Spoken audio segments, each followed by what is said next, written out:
Hello, everyone, and welcome to Silver Sunday on this Sunday, October the 17th. We are trying to figure out what's going on. We have, when we went live, it said we have been blocked on Facebook from going live. And I don't know what that's all about. So I will try periodically to get us reattached to Facebook. But for now, we are just going to have to post the links to the YouTube and the Twitter. No, not Twitter. Dadgum, I can't get in my social medias right tonight. And the Twitches because I don't know what's going on. That's the first time I've ever seen that. So I don't know if it's because we have a strike against us. We go live too much, or we said something they didn't like. I don't know. I don't know the answer to that. So yeah, if you're on the Book of Face and wondering why you don't see us, that's why, because we are literally not there. And I don't know why. But I've got a little button up here on StreamYard that I can try to periodically go live. But see, it says you have been temporarily blocked from performing this action. And I don't know why that's the case. So I don't know. So tonight we'll just go to YouTube and to Twitch. And we'll make the best of it. So yeah. So welcome everyone. I think I already said that. Quick round of introductions, and then we will get on. I'm Roland. I am the chief cook and bottle washer at Silverline, and yeah, that's me. Curtis. All right. Hey everybody. I'm Curtis Fujita. I'm the creative director at Silverline. I'm also a martial arts instructor, and I'm the creator of the upcoming Silverline comic book Shadow Ghost, the Kung Fu comic by a Kung Fu master. So that's me. I just I love that tag line, and I don't know if you listened to Tuesday, the guys on Tuesday or was it Wednesday? I forget, Tuesday or Wednesday. They talked about your tagline, so in a very good way. It said absolutely great things about it. Cool. So I just got a message that says it might be our connection here, so I don't know if I'll be able to do that. So Roby and then Pete, go ahead and introduce yourself, and I'm going to see if I can't take a peek at this. Okay. Hi, I'm Roby, or Roberta Conroy, and I've been a comic book colorist since the early 90s. I've worked for Malibu with our fair Rolla Man and a number of other people here, Curtis, and at least we're going to say Tommy, but he's not here, so giving him love. Anyway, I am currently a graphic designer, and I also color comics. I've been doing the Cat and Mouse series and the recently released Silverline Team Up Champion and Miss Fury. So that's me. Yep. All right. So I'll go next this guy, as I'm the only one left. I'm the pencil on that series, Silverline Team Up. I'm Pete. So I pencil Silverline Team Up Champion and Miss Fury. I'm penciling a short cat and mouse story for the upcoming Christmas special, which has been really fun. And I'll be finishing off the Trump series as soon as I can. Yeah, as soon as I can, and then that'll be that's me. I'm just a penciler. What more can I say? I draw things and hand them over to people. They make it look good. Thanks, you guys. Fantastic job. So let's see here. Quick Kickstarter updates, crowdfunding updates. It says I can start a chat with StreamYard, so we'll see if I can start a chat here. The aforementioned Bear and Silverline Team Up Kickstarter is completely done. It's finished. It's completely fulfilled. Everyone who has who got physical rewards should have them in their hands. If not, they are awful doggone close to arriving to you. And if you don't have it yet and you are concerned, just drop me a line and we can track it. I have not gone on to our shipping thing in the last couple of days, but I know like the last thing I sent out, there were 4 packages, and last time I looked, 2 of them had been delivered. I think one was going to Hawaii, so that might take a little bit longer. So everyone should have your packages. Kalis, we've received funds from Indiegogo, but we have not received the funds from Kickstarter yet. As soon as we receive those, we will submit those files to the printer so that we can get those, so we can pay for them and get those printed and then get them hopefully on their way to you quickly. And of course, we are in the middle of a crowdfunding campaign right now. And in fact, let's just run, it's a really quick, short little video. So let's just run this little video so that you guys can see what we're talking about. If you haven't seen it, enjoy. Best cosplay ever.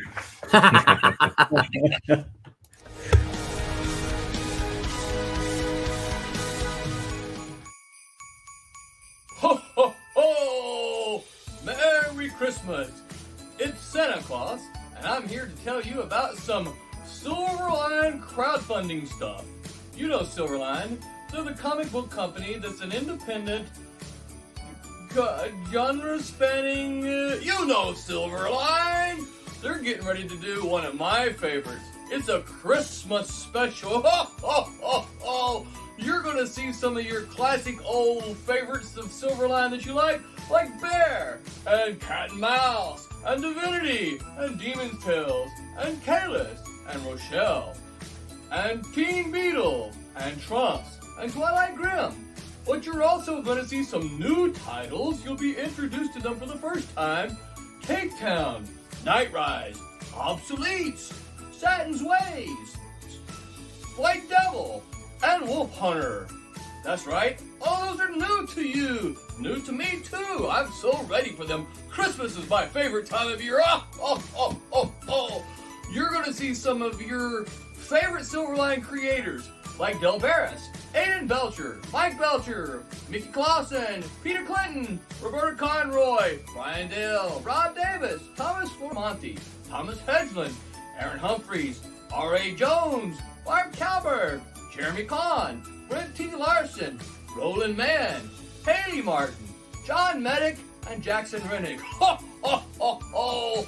But you know what? There's also a bunch of new names for you Silverline fans. That's right. People like Dante Berry, Quinn Bedwell, Jim Diaglu, J.W. Franklin, Ron Fortier, you know his name, Jose Fuentes, Cassisi Harris, Richard June, Wes Loker, Henry Martinez, and Tim TK. That's right. It's gonna be grand. It's gonna be big. Oh, ho, ho, ho, ho. So make sure you pledge to the Silverline Christmas special now. It'll get to you in time for Christmas. It'll look good wrapped up under your tree or in your Christmas stocking. Ho, ho, ho! Make mine Silverline! Wait, that was supposed to be Merry Christmas.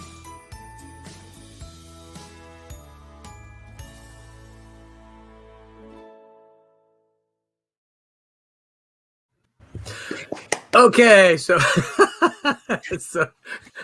thank you, Curtis. So well, I see where Brittany gets her acting talents from. Performing talents from.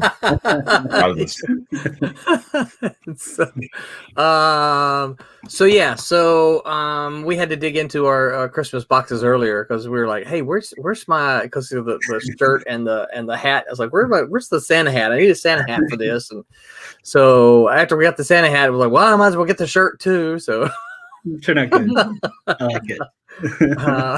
So it did feel weird doing all that, and it still being not even being Halloween yet. You know, we haven't even had Halloween or Thanksgiving, so it feels weird. So both of those. So this, if you haven't backed that, please consider backing it. It is available on Indiegogo. I'll see if I can pop this up right here. Yeah, there we go.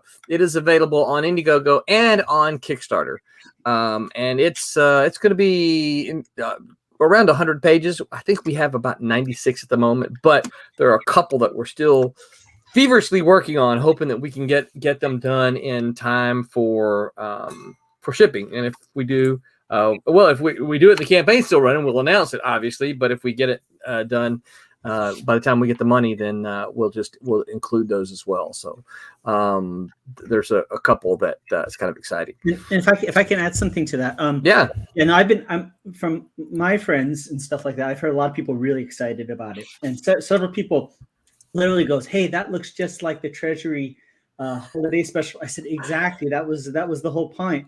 And they actually said, like, "Oh my gosh, I'm so excited! I haven't seen anything like this in a long time." And I said, "Well, that's what we're about. That's what we pay homage to or draw inspiration from, is that era of comic books." So very cool. People are excited.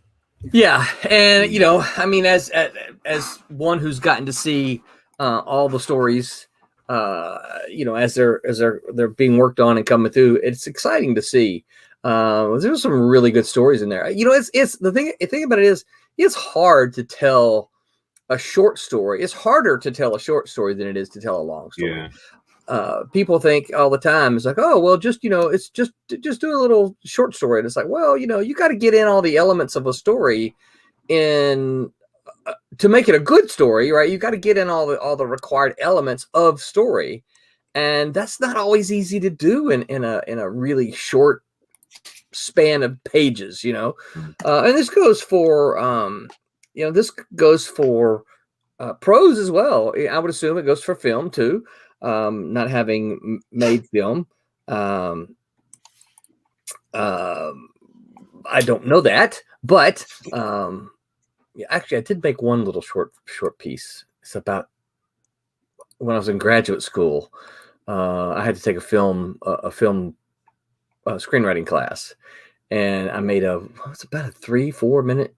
It wasn't very long at all, about 3 minutes. That's hard though to get kind of any kind of story, So a lot of times the short stories go for twist or turns or punchlines or things like that, and instead of being a full-on story. So, but I can actually say these we've got some good stories in here, and I'm excited about it. Stephen Brown says, "Hi, my comic will hopefully be on Indiegogo next week. I can't wait." Oh, that's exciting, Stephen. Thank you. After over a year and a few months, in just 1 week, I can finally reveal the title. That is very cool. It's exciting. It's exciting for us because we've seen, we've been part of your journey as well, as you kind of kept us posted as to where you are. So that's kind of exciting to see.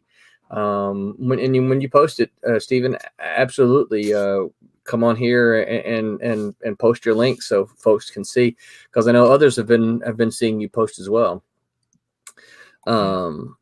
So I had a little chat with StreamYard real quick here while we were doing this, and StreamYard, because I thought it might be something on that that we did wrong here, and he says nope. He says Facebook is blocking you on their end. So I don't know what it is. We'll have to follow up with Facebook and see why they're blocking us from going live on StreamYard. So we'll just have to deal with Twitch. Yeah, I got it right that time. Twitch and YouTube.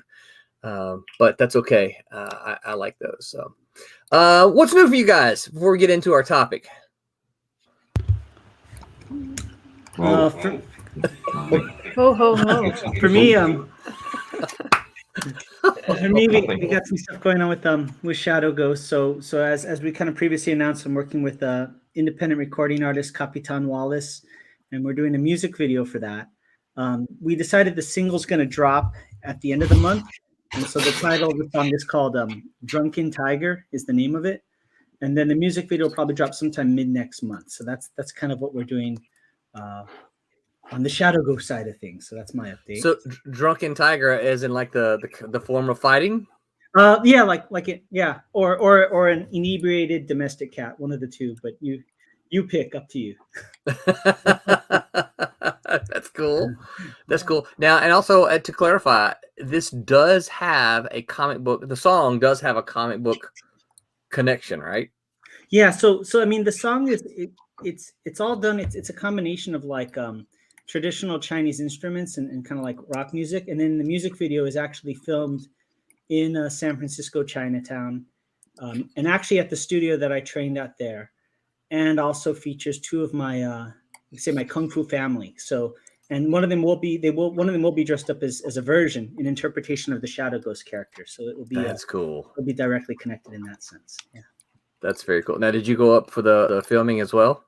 No, I didn't get to make it up for that, but I have seen the set photos and the storyboards and everything like that. So now it's just waiting for the actual footage. Nice. Yeah. Nice. Very cool. Yeah.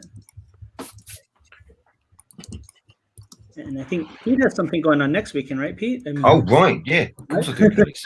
Yeah. Yeah, of course I do. Let me try to get this light so you see what's in. Oh, that's better. Yeah. MCM Comic Con. That's where I'll be in London. So all you people flocking over, you can come see me. Yeah, that's what I'm doing. Friday, Saturday, Sunday, MCM Comic Con at London XL. Now, what does the MCM stand for? You don't know. I don't know. No, I don't know. So important question here, Pete. Are you going to be doing commissions at the show? Yeah, of course. Excellent.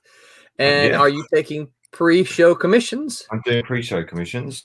Of course. I mean, you got 4 or 5 days to get your order in. So yes, I'm doing pre-show commissions. And I'll be doing commissions all weekends. Yeah. Got to pay for that table somehow. Yeah. So here's a quick question for you.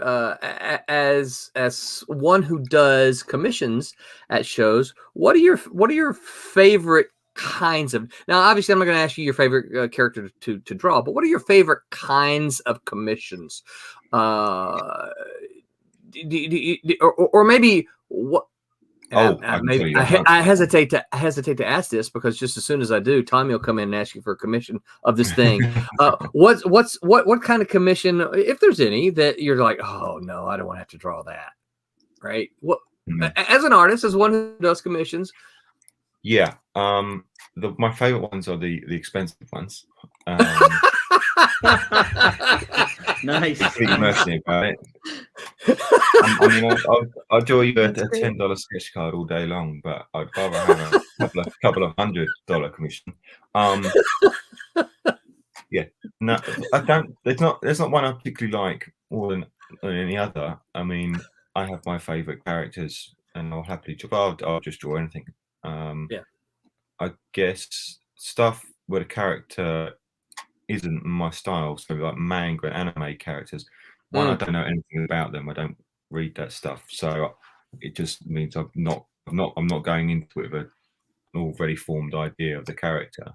Yeah. And then I'm like, well, I'm going to draw it in my style. Are you going to be okay with that? Because my style obviously you're not Japanese, right? And are you going to want me to draw an anime? Because I don't want to do that. Yeah. Yeah. So obviously, ultimately, I'll draw anything. If you're paying, I'll draw it. Can't be picky. I have had. I myself have gone to ask, so will you draw me such and such, and they've looked at me and gone, no. Really? Really? So yeah, no, I really hate drawing that character because I can't do it very well. There's the famous Clayman, who's right. Oh yeah. So I saw Clayman years back at Comic Con in London, and I said, "Oh, will you draw me Loki?" I was trying to get I like getting the bad guys; they're more interesting. And he said no. He said no. It wasn't Loki. It was the Joker. I said, "Will you draw me the Joker?" He said, "No. I really don't like drawing him because I can never get him right." That's what he thinks. Wow. At that time, but he's drawn Joker a million times since. He said no. I said, but anyone else? Or just And I said, "Oh, Loki." Then he said, "Yeah, sure." But he said at the time, he said, "I just really didn't like drawing that character." So I was like, "Fair enough." That's interesting. Yeah. I didn't know artists could say no. Of course you can. Pete's like, yeah, I never say no. I wasn't expecting that. I answered, it's like, no, I really hate drawing that character. I was like, okay. Yeah, that's not something you hear very often. I've not heard very many times someone say no. I have heard on occasion someone say no for reasons like, yeah, I'm not going to draw a DC character because they've been, or Marvel or somebody else like that, because they're like, yeah, no, I'm not, because I don't like them and I'm not going to, usually it's something personal that, oh, well, I got fired by them or whatever, or I don't like this guy, so I'm not going to draw this character, this creator, so I'm not going to draw that character. But those are few and far between. Yeah. Yeah. So someone asks you to do Spider-Man, you're like, oh man, no problem. Yeah, of course. But if someone asks you to do, I can draw a mask, I don't have to draw a face. I don't worry about drawing a face. That saves so much time. But if someone comes and draws you to draw a vortex from the elementals, you're like, probably need some reference. Yeah, what's that? Really? I wrote a miniseries, Vortex. Yeah, Vortex elementals. Yeah. No, easy. Yeah. And I love the elementals. That was early Bill Willingham. Of course, Bill Willingham went on to do. Yeah, everybody tends to know him because he did Fables. But I don't know what artists did before having Google on their phone. Well, I can just type in the character and think, well, I need some reference. You know what? I always forget about that. Yeah, you could just go to your phone and say, I have to every time, just to double check I've got the costume right. Right. But often it's just what because then there's characters. Do you want the film character or do you want the comic? Oh, yeah. Costume. Some people want Thor from the film or Captain America from the film because the costumes differ. Yes, they are. Yeah. Why anyone would want you to draw some of the film characters, I don't know, but a lot of it is what it is. My preference is I'm enjoying the comic book. Yeah. Character. Yeah. The Thor costume, the two big circles on his, I don't even know what those are, but to me, that's his costume. It's like, these circles on his, is this 2 or 4? 4, I think. There's 2, there's 4 at the top, and he's got 2 at the bottom, which aren't, it's just big circles on his costume. I don't even know what they are. I'm not sure Jack Kirby knew what they were either, right? But it doesn't matter. They look cool. That's all that matters. They look cool. Yep. I think that's one of the things that people have heard me say before. I'm a Todd McFarlane fan. Not necessarily. That doesn't mean I'm a fan of Spawn or a fan of his art or anything like that. I'm a fan of Todd McFarlane, and one of the things he says, is that it needs to look cool. It doesn't have to make sense always. No. I mean, they're comic books. We can kind of, it needs to look cool. And all these people are like, well, I want to come up with something that could be really real. And I'm like, well, but it's a comic book. It doesn't have to be really real.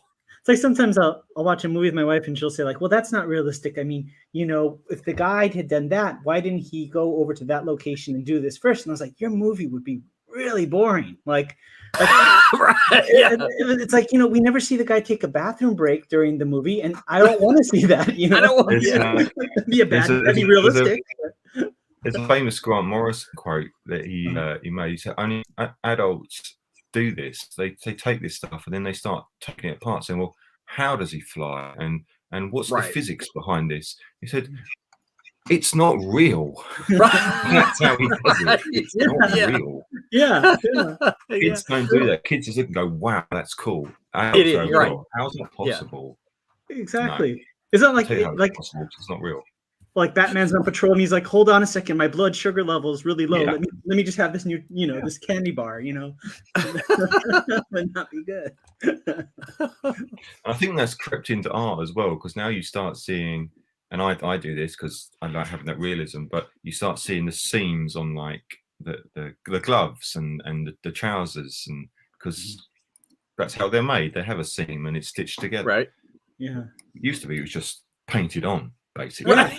Yeah. But now it's like, well, how do they put that on and how does that work? It's like, it's not real. You ever see that? You ever see that interview with Jim Lee where he regrets putting treads on Batman's boots because he says like, why has nobody ever done this before? And he puts all those details and he started having to draw it over and over again. He's like, oh, that's why. I draw the boots and I try to do stuff on the bottom of the boot to make them a bit more interesting. and to make them a bit more character. But of course, then that you have to draw it every single time, and it is a pain, but it makes it a bit more interesting.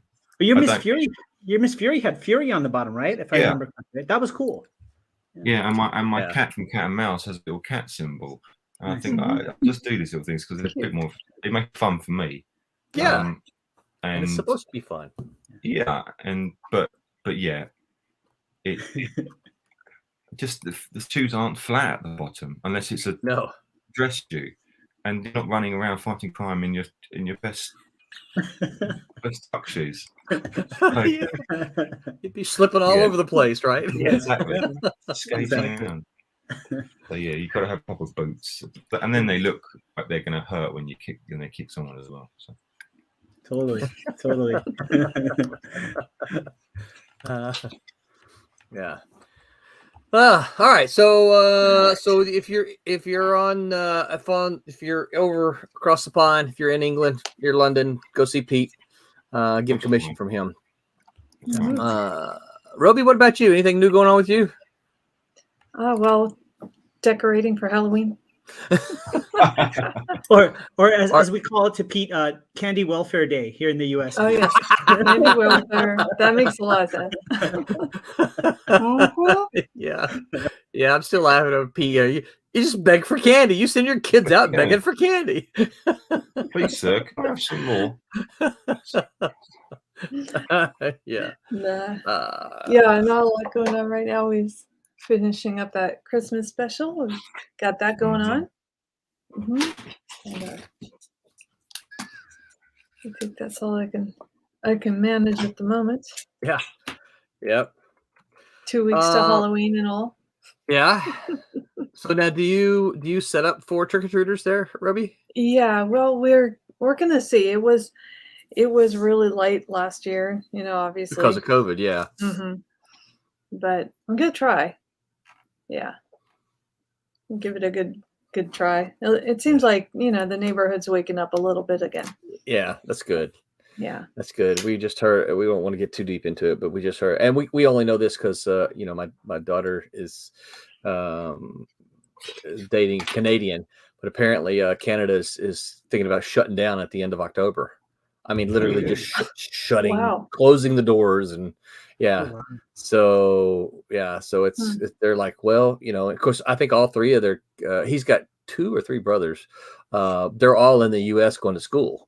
And so they're like, well, they can't come home for Christmas now. And so they are really kind of struggling over what they're going to do, makes it frustrating. That is. So, it's going to be like that on a lot of places, I'm afraid. Sounds like they're all coming to you. Say again? Sounds like come to me. Yeah. Yeah, because I'm in Florida and we're like, woohoo! Yeah. It just it's funny because I think part of it is how do you talk about things like this anymore without like going too political, right? Well, I think part of it is the part of Florida is the power of the House of Mouse, right? That's a good point. I mean, tourism is really what drives so much of Florida's economy. So anyway, I told somebody the other day, I said, in Florida, because they were talking about masks somewhere up north, I forget, but I'm like, yeah, in Florida, I don't ever see anybody wearing masks. Well, that's not true. I don't see that many people wearing masks except for when I go to work now.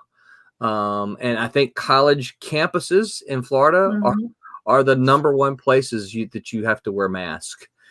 So it's just weird that it's there and it's not required in so many other places. It's weird because it's everywhere here. We don't have a no mask policy anywhere. Yeah.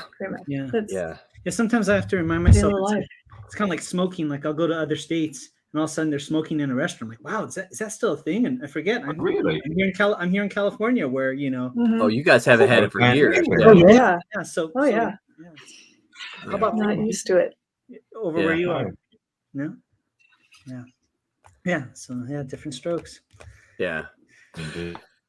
All right, so let's talk about our topic for the night, and it's so if you read the topic, it says sick ...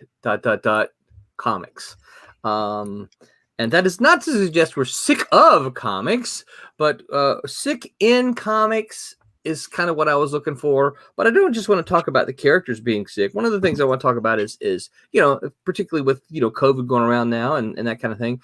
So how do you, as a freelancer, how do you handle some of the things? So I guess the first thing, let's kind of hit characters being sick in comics.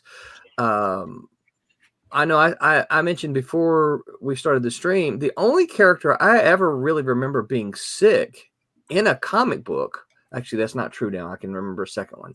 But I'd mentioned Captain Marvel and the original Captain Marvel. And part of what we remember with Captain Marvel is that the Death of Captain Marvel graphic novel, in which Captain Marvel dies because he gets sick with cancer. And it's a powerful, powerful story about a powerful guy, right? A powerful hero getting a sickness which he can't do anything about. And it's one of the two times I cried reading comic books. Was the Death of Captain Marvel. So what about it? You guys, can you think of any other characters getting sick in comics, and how does it affect them? And you're not just talking mental ill, right? What now? A lot of them are mentally ill. Yeah. Yeah. There's a lot going on Yeah, that's a good point. there's obviously made up diseases and things, because the mutants have suffered the legacy virus, which killed Colossus. He died to save them all. That's quite famous. The only other one that actually has I can think of as a real world illness was in Green Arrow, and was it Speedy? Mm-hmm. The girl, she had HIV. Oh, That's so that was a big thing. I don't remember that. Yeah. But she didn't die. It was just something she had to live with. Well, so here's the question for you then. How did it affect Speedy in the comics? Did she physically, like, did she get thinner, or did she get weaker? No, I don't think they portrayed it that way. They portrayed it in a way that is, it's something you can live with, and it's not a death sentence it used to be. Right. I think there was it was a while ago. Sometimes I think there was a scene where she was cut and she was bleeding, and she was very conscious that the others couldn't help her. Right. She was very stay away from me. Don't touch my blood. Yeah. Yeah. I think that's all I can remember. That there was a big issue where it was revealed, like in the Green Arrow comics, so they revealed the other Speedy was a drug addict. Yeah, I remember those. Yeah. The Speedies seem to get it quite hard. Yeah, I've got that issue somewhere. I can't remember what issue it was, but yeah, it was quite a powerful comic book cover. Yeah, I remember that. But yeah, that's the only one I can think of that was other than Captain Marvel. Had a real world illness.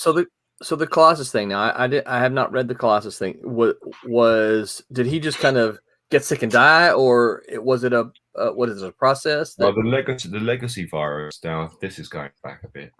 I think it was created by, someone's going to correct me here, Apocalypse Strife, or some of those futuristic people to wipe out mutants, and it killed loads of them. But they developed a cure. The only way to activate the cure is by injecting it into Colossus, and he would have died. He died, but by dying, it activated the cure, and the cure spread throughout mutantdom. I think something like that. Wow. Yeah. So he had to sacrifice himself, basically. Gotcha. Yeah. So it was a pretty instant kind of thing. It's not something that he had to deal with. No, yeah. And then they made a big thing about Colossus coming back. When Joss Whedon took over the X-Men back, I don't know when that was. Yeah. But yeah, that was a big deal. Because no one dies for long. No, not in comic books. They don't. Except for Captain Marvel. I'm sorry. I think that's because his death really, because if you give it the real world illness thing and they die because of it cheapens it if you bring them back, because people who in the real world who die from that don't get to come back. So Right. you can't kill someone from cancer and say, "Oh, it's all right, we're back in a few issues." So they did the right thing there. Yeah. Yeah.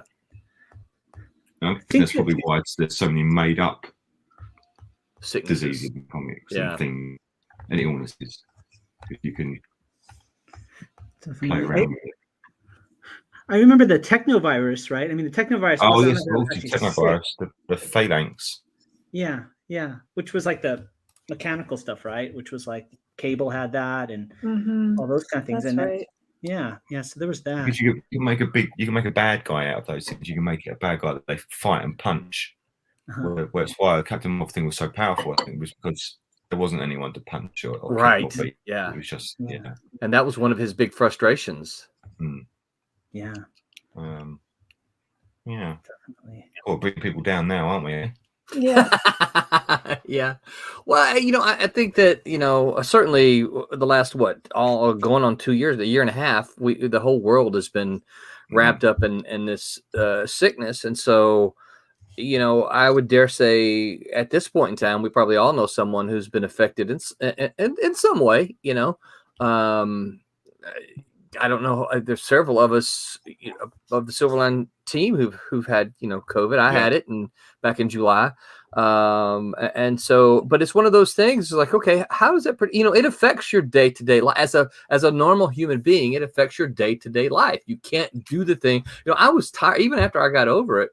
I was tired. I mean, just tired. I would do stuff. And then I was like, man, I'm wore out for at least a month.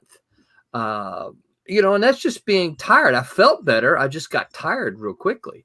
So, that kind of got me thinking is like, there's Captain Marvel, of course, but who else? What other kind of sicknesses do you see? Yeah. There was one, I don't recall if it was Marvel's imprint Epic, but I think it was called Strike Force Morituri or something along those lines. Oh yeah, I remember that. Strike Force. Yeah. But wasn't the deal with them is there was like an alien invasion and they got injected with this virus so they could fight them with superheroes, but they would only live for a year, I think was the whole catch. I think that was the book, wasn't it? Something along those lines. I think that was a Hudnall book too, Strike Force Mortuary. Yeah. And that was the whole thing is they had the powers, but they purposely did, and it was like a suicide mission because they only had 1 year before the virus or whatever that it was going to kill them. It's so long since I've read that book. I honestly I can't tell you. Yeah, I remember liking the book quite a bit though. Yeah, Epic had some really cool titles, and that's kind of almost like a lost piece of history of Marvel, like like the Ultraverse as well. But they had some really cool stuff back then. Yeah. Well, there's Typhoid Mary, right? If you think about villains that kind of might represent sicknesses, certainly there's Typhoid Mary. I think created by Ann Nocenti, wasn't she? Yeah, I think it was. Yeah. And then John Romita designed her, and John Romita Jr. I should say. Junior did. Yeah. JR. Yeah. Yeah, that was a really good storyline too. Yeah. His Punisher is still one of my favorite Punishers. I mean, he was like made for that book, I feel like. And I like his Daredevil too. Yeah. Yeah. So I do. It did come to me. I didn't know if Pete might remember. I'm still getting the temporary block from Facebook. I didn't know if Pete might think of this, but I remember Spider-Man getting sick once. And it was early Spider-Man. It was John Romita Sr. artwork because I still picture it. I don't remember exactly what issues it was, but I remember multiple issues he was sick, and they would draw him with the little bubbles around his head to the show that he's got something going on with him, and I don't remember when that was. But yeah, multiple issues that he was sick, and it affected his ability to spar with. I do remember every now and then he'll have a flu or something. The flu, it was. Yeah, they do that to him. Affect him, his spider sense, and he slows him down. He's a hero. He has to fight through it. Right. You know, Yeah. he doesn't get a day off. He just has to. Right. Yeah, I remember that. I do remember. Yeah. All right, I got to Google it now, see if I can find it. I even remember that being it forming a part of the cartoon series that in the 90s. I'm sure there was a couple of episodes where he had the flu. And he just felt really run down. And, Yeah. yeah, heroes don't get that day off. So there he was, getting on with it. Well, and I think that, you know, yeah, and I think that's part of what, you know, sort of being the hero is that, you know, hey, even if you get sick, you've got to fight through it because you have good to do. You know. Okay, yeah. So the first thing that popped up was Quora. Said, "Can Spider-Man get sick?" And then it said, "Or will his healing?" Then the rest of the question that comes up, "Or will his healing factor save him?" It says he can get sick. He's been shown with a cold or flu. Yeah. But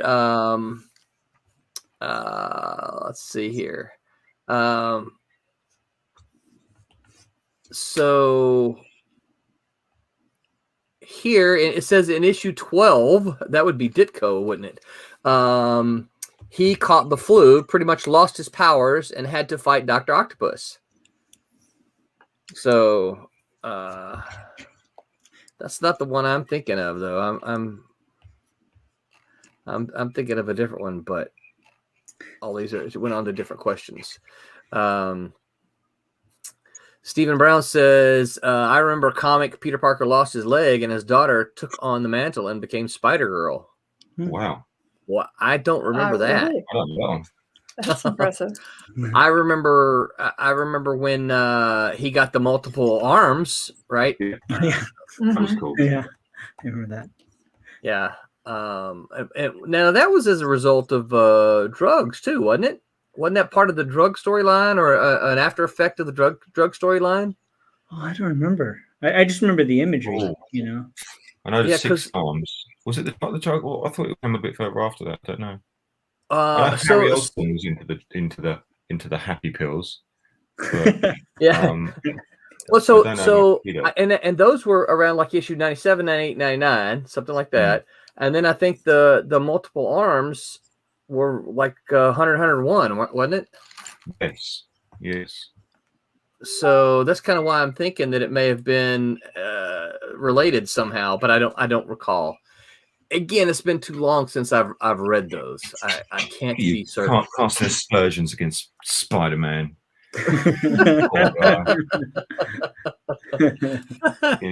Druggy. Yeah. Let's see here. Yeah, I'm still trying to look for answers as to why we can't, broadcast to Facebook, but I am not finding any answers whatsoever. I even went to, we've got a little on our page, the Silverline page on Facebook, which is where we broadcast. You could check something that says your violations, and it says no violations. So I don't know why, I don't know why we're blocked. So be interesting to see if we can figure out what that is. Yeah. Yeah, really. What else? Anybody think of any other characters who've been sick? Well, in Watchmen, right, the villain Moloch had cancer. Oh, of course he did. Right? Yeah. And that was a kind of little bit of a plot point, that tied into the whole conspiracy in it. So yeah, there was that, right? I'm trying to think who else. Yeah, I don't know, but as a writer, Roland, it would seem like that's the best way to up the stakes, right? When you have a character that's always like invincible, or it's always the same two guys fighting each other. If you put the hero at an extra disadvantage, right? Then all of a sudden it ups the stakes as opposed to being routine, right? Absolutely. Yeah. Yeah. One of the things that you're absolutely right. One of the things that I kind of harp on in class is that, part of what makes heroes is they're able to do things that quote unquote normal people, can't do. And we're not even talking about superheroes, but we're talking about heroes. James Bond can, fall out of a plane and open up his parachute at the last minute and fall into a puddle of water and survive, right? Yeah, most normal people can't do that, Yeah. So, and have a fist fight on top of a moving train, most of us probably crawl on top of the train and get blown off like a wet leaf, Yeah. So yeah, heroes have to be able to do things that is above and beyond. And part of what you have to do as a writer is toss obstacles in their way, make it difficult for them to overcome these obstacles. That's where the conflict comes from. And we want to read comics because, it has conflict. And I don't just mean fighting conflict, but I mean conflict, man, I am racking my brain trying to think of any other characters that have been sick. And so I guess one of my questions would be, how come? We all get sick, right? I mean, all of us get sick from time to time. Why don't we see more characters getting sick? I think you kind of said it, is we all get sick. We all know people get sick. I mean, there is that level of escapism, right? You have to, you can't, I mean, Spider-Man, threaded the needle in the sense that you could see him not paying his bills. But I mean, we all had that kind of problem in real life. I mean, if it was just Spider-Man, having to go to the collection agency for, unpaid bills, it would be boring. Or if they're sick and they're incapacitated, how can they go on these, big adventures? So I think maybe that might be the reason why, Yeah. It depends on the level of illness. If it's flu, if you get the flu, you're expected just to get on with life, aren't you? Right. So if the hero gets the flu, you would expect them, oh, yeah, okay, big deal, buddy, get on with it. Right. So it has to be a pretty serious illness. You go, oh, yeah, it's going to be tough for him. Yeah. I've got the sniffles. Who cares? Yeah. We don't want to see our heroes. We don't want to see our heroes with dysentery. So, that'd be a bad issue. They wear those tights and, Oh, that's right. It's like Spider-Man, where are you going? Oh, I've got to go do my laundry again. I've got to change. Exactly.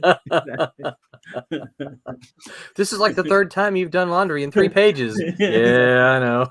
I've stop mid-fight. Wait. I'll be back. I'm going anywhere. He's swinging off. No. He's swinging away, and his butt cheeks are clenched. That's what the webbing's for, Roland. No. And now we have a reason not to be on Facebook. So thank you. You just went there. We just went there on Facebook. We understand. No. We understand what happened. Guys. Stephen Brown said it. I think Mr. it's talking about the where Peter Parker lost his leg. I think Mr. Fantastic offered to make or regrow Peter a new limb, but he thought it was his time to hang up the tights for good, and he was given a prosthetic leg. He decided to stop being Spider-Man. Well, yeah. If anything's gonna make you stop swinging around, it's not having a leg. Yeah. That makes landings pretty hard. I guess you could swing to your heart's content, but landing is pretty tough. Yeah. I think I'm trying to think. I can think of secondary characters that have been sick, particularly, you think of was it Silvermane? His Silvermane was sick in bed in the hospital, or actually at home. Tubes running in and out of him on his deathbed, and then of course that's when he got some kind of something happened and he turned into a villain. But I can't think of any particulars, but I can recall images of bad guys, right, being in the hospital, tubes all hooked up or whatever.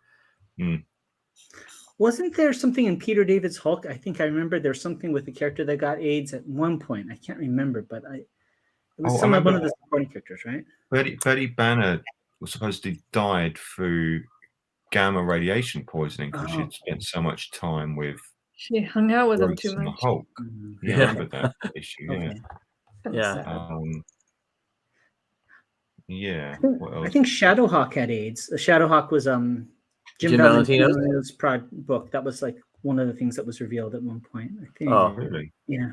I believe so. well, Yeah. did North Star have AIDS? I don't know if he did or not. I don't know. I never really saw the mutants. The mutants never really got too sick, other than that Colossus thing that Peter was mentioning. Yeah. You know, that I think about it, I'm thinking a North Star from Alpha Flight might have had AIDS. Okay. Yeah. It's one of those that it's been way too long for me since I've read it to speak with any kind of certainty. Yeah, I don't know. But yeah, I think what Pete was saying, I think that it depends on what it is. You know, it's not really visually very interesting if a character is laid up in the bed, right? Yeah. If they can't move, they're laid up in the bed. You could create some dangerous scenarios. Oh, we have to protect this character while this happens, right? Or while they heal. I can remember an Avengers issue when Captain America was in the hospital. Mm-hmm. And the rest of the Avengers had to protect him, keep him safe, because it was the assassin story where Cap got whacked, and they were trying to operate to save his life, and the Avengers had to protect him because the assassins were still trying to get to him. So, but the action from there is part of the team. The action there comes from Thor and Iron Man and the rest of the Avengers, not necessarily Cap, but from the rest of the Avengers. But I think if you're going to have a sickness, it's got to be something that they can walking sickness that we can see them try to overcome as they go about and do their other stuff, right? Yeah, I mean, I think that's the thing that Captain Marvel did, is they made it very poetic, right? There was like a lot of, if I remember correctly, hallucinatory kind of stuff, symbolic kind of stuff that they did to kind of show that battle. And I think it still has to have that kind of drama, that kind of high drama. So yeah. Yes, yeah, I think so. And again, part of what we have to think. All right, so if you guys didn't know this already, Huckleberry Finn is one of my all-time favorite novels, right? It's just a fantastic novel. The problem with a lot of so part of Huck's conflict is he is with a runaway slave, a Jim, and that's who he is traveling with. So part of Huck's conflict is interior, right? Oh, I have to. Am I doing the wrong thing? Because the right thing would be to turn Jim in because Jim's a runaway slave, but that doesn't feel like the right thing to do. So I'm conflicted. I don't know what to do. Should I do it? I like Jim. Jim's a good guy. So that's his interior conflict. The problem with interior conflict in comics is that you can't draw it, right? It's not visual. Now, you can have interior conflict as long as you layer it with exterior conflict, which Peter Parker is a great example, right? Peter Parker had all kinds of interior conflict, but that interior conflict was coupled with exterior conflict of Dr. Octopus, the Vulture, Kingpin, all these, right? You name all of them, right? That was the exterior conflict he had while having the interior conflict. The problem comes when I see a lot of newer comics is that's all they have is the interior conflict, and they're just people standing around talking and griping and complaining, and I'm like, this is boring. It's not visually very exciting. If that's all you're going to do, write a novel. That's like I was thinking about when Chris Claremont and Frank Miller did that Wolverine miniseries. That's a really good example of that, because he had the interior conflict of him deciding if he's the Beast or the Man, and then all the action adventure. And when they adapted that to screen, they missed that entire important part of it, that conflict of the Man versus the Beast, right? So, right. Yeah. Yeah. Definitely. Hey, shouldn't I be sharing my screen? I just Yes, realized I'm you know looking. what? I didn't even Sorry, think I about that didn't until notice. just now. What we've been through an hour now? Sorry. That's okay. I didn't think I'm about it just either. sitting here all drawn. I'm like, wait a minute. Well, and I've been all wrapped up in this. Why can't we share to Facebook? It's like I don't understand what has happened that we have been temporarily blocked from performing this action. So I don't know the answer to that. One of our competitors complained about us to get the other hand. I mean, I guess, but wouldn't they have sent us a message? You'd think. Yeah, mate. You know, I you would think that we have enemies in the business. I don't think we're Everybody, kind of they're trying to stop Treasury Edition comics and holiday specials. Yeah. Join the fight and back us on Indiegogo. That's right. Don't let them win. I agree with him. Don't let them win. They're Don't let trying. them win. Yeah. Yeah. So I don't know. I don't. Oh, wait. Hold on. My account restricted. This is What my have you been personal doing, mate? account.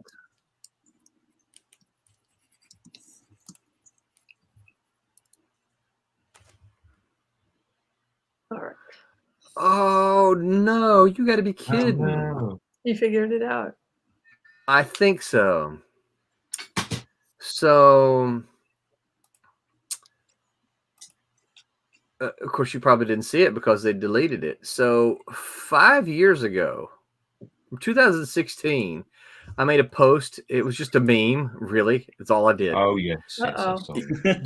Did you see that? Right? I think, yeah. Yeah. I think that's what Yeah. it's called. Okay. And so now it says I have restriction on my account. Wow. Because of a meme 5 years ago. Yeah, because of a Interesting. meme. So 5 years 5 ago years it was ago. okay, but 5 years later it's not, apparently. Wow. Well, is it still there? No, they deleted it. Wow. That's the thing. They deleted the meme, and so okay, what's today? The 17th. So this was done. Yeah, on Friday. Yeah. So I don't know what to do now. I'll see if I can't contest this, and Yeah. since I can't go live for 30 days. 30 days. Yeah. Yeah, figure out. Can't be that. That's what it's because it says restriction for life. Yeah. So Yeah. here's some coloring. That'll cheer you up. Yeah. Okay. There we go. Ooh, look at So that. this is such an interesting page. Ooh, and I like those boots with it looks like a cat symbol on the Oh, bottom. Yeah, look at this little little cat symbol right there. That's cool. I love it. I like it too. That's awesome. That's awesome. Trademark, copyright me. There you go. Yep. They're Yep. running. Give me a little TM next to it. Oh, there's no underneath of the boot there. I guess we don't need it. This is looks great. Yeah, so this will be fun. I love that second panel, Pete. I love how you have those Isn't this cool? compositionally that diagonal. I love their just kind of legs. continues through to the other two and the compositions. Yeah, Great, if you look great stuff. overall, Mhm. it says really well done. Yeah, very well It done. really leads you around. Yeah. Oh, yeah. Some action. Stuff on the back. Professionally trained, you know. Love it. Okay, so I think I'm figuring this out. It's not restricted because of they removed it. It's restricted because I posted that they removed it. Right? So I took the screenshot and posted that they removed that they had removed it. And Oh, that's well, there you go. There you go. You should know that's better. what got it removed. You're trying Yeah. to go Wow. against their Yeah. removal. Yeah. So Don't criticize your overlords. it's so true though. Yeah. Well, I'm still sticking to the story that they're trying to stop the Treasury Edition. Yeah. That's right. And that Yep. we need you at home to do your part and back us on Indiegogo. That's Go what I'm support sticking it. to. Yeah. Yep. Yeah, exactly. I'm all for that. Stephen Brown says, I don't remember many characters becoming sick, but it might have been interesting to see a hero who is sick fighting the good fight. Yeah, and I think so. I think that's kind of some of what we talked about, is having to see them kind of get through, overcome the obstacle of being sick. Because if you've ever been sick, you feel like crap. I mean, you can function, as Pete pointed out, right? Get on, do your job. but you feel, I know that particularly these days for me, all I ever want to do is just sleep. Like I don't feel good. I just want to sleep. Just leave me alone. I know that I'm okay. I just want to sleep. So that will segue us into the next part, is that as comic books are generally, not always, but generally done on a timeline. Certainly, corporate comics, they've got a schedule that they've got to keep. They've got to produce, print and ship new product every single month. More than that, I mean, if you're counting all their books, but if you're just looking at titles, they've got to get those things out on time.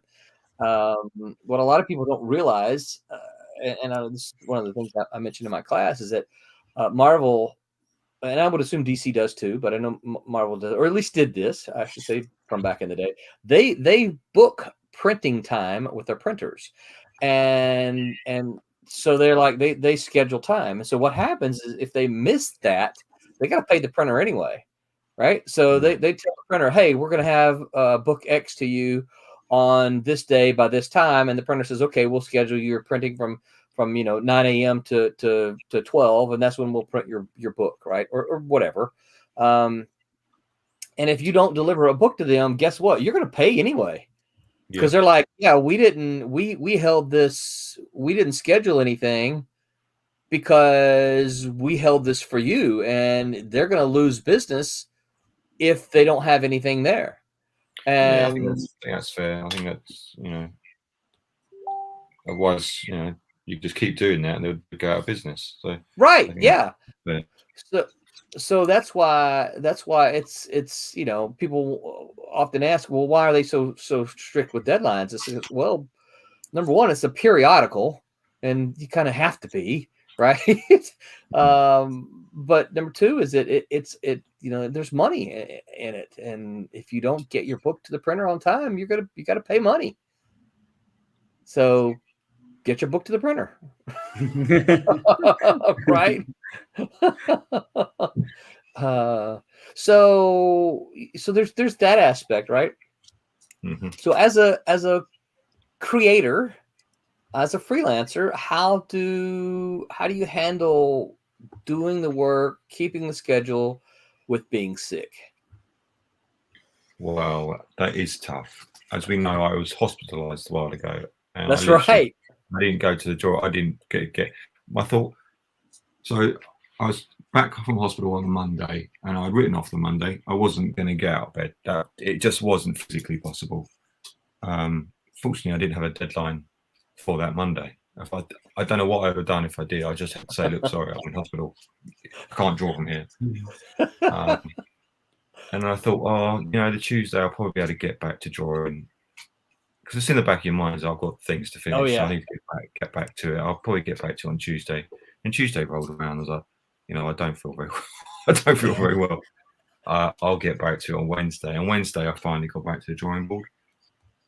And I know of some people who've had a death in the family, and they're like, well, no, sorry, I've got a deadline. You can't stop. And I think that's a very difficult thing to do. If it's a close relative, that's really tough. I was sick, and okay, if it's definitely you're not sick, so technically you can keep working, but I was out. I couldn't get out of bed. I think what can you do? You just say, look, I'm really sorry. If the deadline's that tight, you probably weren't going to hit it anyway. If a day or two is going to throw you out, you probably weren't close enough anyway. Right. Yeah. Yeah. That's probably true. Yeah. But yeah, there was no way. If I'd had a deadline that Monday or Tuesday, I wasn't going to hit it. I was like, no. And I think it's just something you just got to accept. don't run your deadline so tight that you can't have a day off. Well, and that's it. Don't. I think the thing would be, don't treat your deadlines like you treated your homework in school. Mm-hmm. Meaning, don't wait to the last minute to do it. Right? Yeah. And I say that as an instructor. I know so many of my students wait to the last minute to do their work. I know because I'm often getting emails at the last minute. Hey, this email, this assignment that's due tonight. Can you explain to me blah blah blah? And I'm like, you had all week to send me this email, right? So yeah. I see pros dropping out of conventions because they've got deadlines, and you're like, yeah, I understand, because that's your job at the end of the day. The convention's not your job; that's a perk of your job. Yes. So there's no point doing conventions if you haven't got a book to draw. So right. Yeah, they drop out for those reasons. And I see some guys for the week before the convention, they burn up their time trying to get ahead so they can have 3 days in which they're not fussed. Because deadline's all important. Yeah, you're right. I think as a fan, it's frustrating to go to a convention and know that a book is late because of an artist, and then you see them sitting there, doing a whole bunch of commissions. You're like, wait, you're doing why are you drawing the pages? The book is late. Yeah. I want my Kickstarter. Right, exactly. Yeah. It's like, I want my Kickstarter book. What the heck, dude? Oh, you laugh, but that's a real story. I've seen that. Oh yeah, somebody actually that called them out and said, I don't know that they called them out, and I didn't call them out, but I saw them at the convention, saying that, and they just made a post or something like this. Hey, I'm still, I know it's late, but I'm still working on the art, and and then I'm like, you go to the convention and you see them doing commissions, and I'm like, well, that's not the artwork for your book. Yeah. So yeah, it can be frustrating. I think it's a fine line too. I mean, it's definitely the communication between the employer and the creator, right? And in time you start to learn. It's like a relationship. You start to learn what are the good places for you to work and which ones aren't. In the beginning, you don't really have a choice, right? But I've seen I've had a lot of jobs where it's unrealistic expectations for the timeline. Now it would be my responsibility to accept that job or not. Right. And depending on what I have going on in my life, like when I got my first freelance job for video games, I was waiting on tables part-time, going to college, art college full-time, and doing freelance work and sending it to Japan, because this is like pre-internet, right? Like FedEx box stuff. Right. And I recall getting home from waiting tables and having my drafting table, and I had my deadline and my class project due the next day. So I was doing oil paints on one side of my desk, and then I would let it kind of dry for a second and then go over and do character designs. Wow. And back and forth, right? Until yeah. And then falling asleep in class the next day, right? So, something's got to get. But I also recall being in video games where it was pretty obvious what one of our bosses would do is they would take the job from the publisher. They would make all the workers work overtime and give us a separate deadline than what was the real deadline. So we would rush and do like a 6-month project in 3 months. And then they would sit on 3 months of funding. Yeah, tell the publisher like, hey, jerks, and then they would use that 3-month window to go ahead and find another job from another publisher, right? And so they could double down on the money and kind of keep it's almost like a Ponzi scheme, keep it going. That's not right. Yeah, but it's unfortunate, but things like that are common in games. So yeah. Wow. It all depends. Wow. I think that sort of stuff, workers being abused by their employers, it's just common practice most places. I think you're right. It's got to be hard to have freelancers turn their work in on time also. So, it's got to be Yeah. hard to choose, like how honest you want to be with the freelancer on how much time they have Oh, versus like how often you get burned. Right. Yeah. Yeah. And that's actually a really good question, because I know that at Malibu I always built in a little buffer time for all the deadlines. It's like, okay, well, here's the deadline, but I'm gonna ask my penciler to get it to me. Basically what I would try to do is build in a week's buffer for every job, right? So here's my final deadline, right? But I'm going to go all the way back to the penciler and I'm going to tell him, here's this deadline, and then and build an extra weekend for him, and then here's the inker's deadline, build an extra weekend for him, right? And just kind of buffer it out that way. And that seemed to work, because then if they were a day or if they were a couple of days late, then it didn't hurt you. Now, if they were more than that, then you start cutting into the time of the other, the other creatives, and that makes, and that's the other thing I think you have to consider as a freelancer, is that particularly when you're early in the chain, like writers, I always say writers are first. If the writer's late, you piss everybody else off down the stream because you're cutting into their time, right? And of course, the penciler is the next guy. And I've seen inkers bail on jobs because they're like, no, you're only going to give me 2 weeks to do it, and this penciler's had 8 weeks to do this job. That's not fair to me, And of course, then the other thing they're saying is like, well, he's going to be pissed because I'm not going to ink it very good, right? So the penciler's going to be mad at me, because I had to do it in 2 weeks, but he took 8 weeks to do it, and then he's going to be mad at me. So, well, didn't you say, Roland? And we don't need to say the person's name on air, but there was an artist that worked for Malibu, went to work for Marvel, and got the distinction of being the guy that would bail out people as a penciler. Yes. But at the same time never got to show his full capabilities because of the tight deadlines, right? Right. Yeah. Yeah, because he could turn a book around in like a week, an entire comic. Wow. Right? But obviously it looked like he turned it around in a week. Yeah. And then they wouldn't hire him for a regular gig. Yeah. So by bailing them out, we were warned about that at school. Yeah. They're saying if the guy, if the editor comes to you and said, "Oh, I need it in 2 weeks," at this stage at your career, you're like, "Yeah, just give me work. I want to work for you. Give me some work." They said, "Don't do it, because you'll become known as the guy. Oh, we need a tight deadline. He'll rush it out, and then you'll never get anything else." Just so it's like you're on a list. Yeah. So, he's the guy we go to. It will never look great, but it will get done. So. Right. That's the main thing. Yes. Yeah. And then you'll be that guy who can do it, but it doesn't look that great. Yeah. So no, I don't want him on the book when I go to do a regular, when I'm looking for a new regular team. No, I don't want that guy. Right. Yeah. Because it doesn't look that good, but he only had 2 weeks to do it. Yeah. Yeah. It should factor into your impression, but that'll never happen. No. Yeah. No. Yeah. We do have a couple comments here. Let's see here.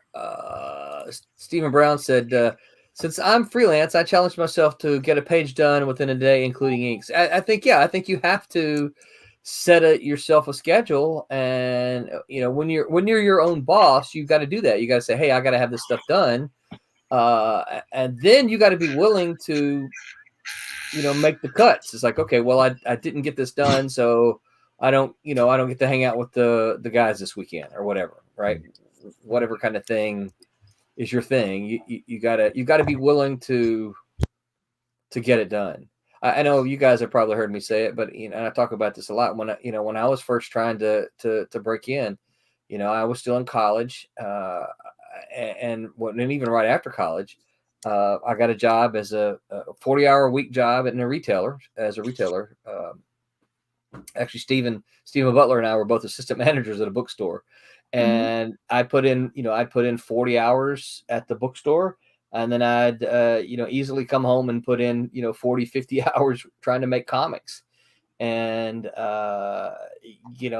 BJ, bless her heart, stuck with me the whole time.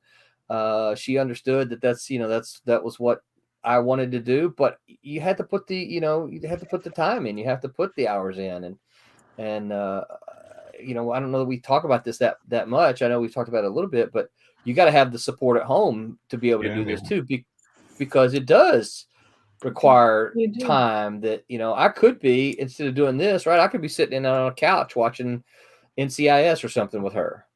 You know what I mean? But I spend that time making comics.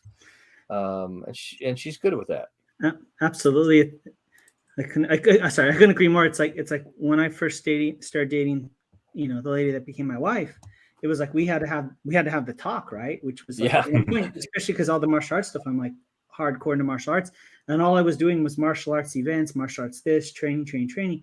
And one time she got upset, understandably so, and she said, like all you do is this, and I had to tell her, I said, well, all the things that you like about me, how I view the world, my philosophy, how I act, all those values, all those things come from this. You can't have this one without the other. And somehow she agreed to that. So, but